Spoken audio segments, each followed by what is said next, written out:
আসসালামু আলাইকুম, কৃষি আলো ইউটিউব চ্যানেল থেকে আপনাদেরকে স্বাগতম। বন্ধুরা, আমারই এক ভাতিজা হয় শসা চাষ করেছে। দেখুন কত সুন্দর, শুধু ফুলে ফুলে ভরে গেছে। এবং এটা কতখানি জায়গা? 11 শতক জায়গার পরে এটা শসাটা করা হয়েছে। এত পরিমাণে জালি আসছে যে দেখার মতো, কিন্তু জালি সমস্যা হচ্ছে, জালি টিকছে না। প্রতিটা গিটাই জালি আছে। এটা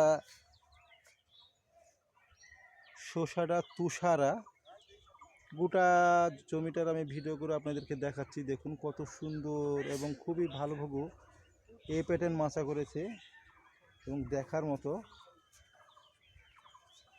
কিন্তু দুর্ভাগ্য এটাই, সেটা হচ্ছে যে কোনো ফল নেই, মাচায় কোনো ফল নেই, শুধু জালি আর জালি, কোনো ফল নেই।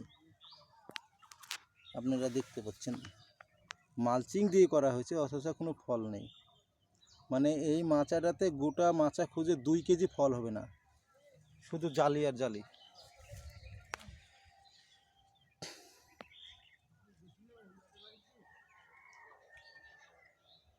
শুধু এতটুকু দেখানোর জন্য ভিডিও করলাম। আমার ভিডিওটা পুরোটা দেখেন। সবাই ভালো থাকেন, সুস্থ থাকেন এবং অভিজ্ঞতা অর্জন করেন। তুষারা শসার কী পরিমাণে জালি আমি এর আগে দেখিনি। তুষারা শসা আসলে নিজেও করি না, কিন্তু আজকে দেখলাম। কিন্তু একটা জালি শুধু দেখলাম, শসার এত পরিমাণে জালি দেখলাম, কিন্তু শসা দেখলাম না। শসা নাই, শুধু জালিই দেখলাম। কিন্তু শসা আমি যে 1 কেজি হারভেস্ট করব 50টা গাছ থেকে, অথচ 1 কেজি শসাও নাই। সামনেবার ভেবে চিন্তে ফসল করুন, সবাই দেখে শুনে। সবাই ভালো থাকুন, সুস্থ থাকেন। আসসালামু আলাইকুম।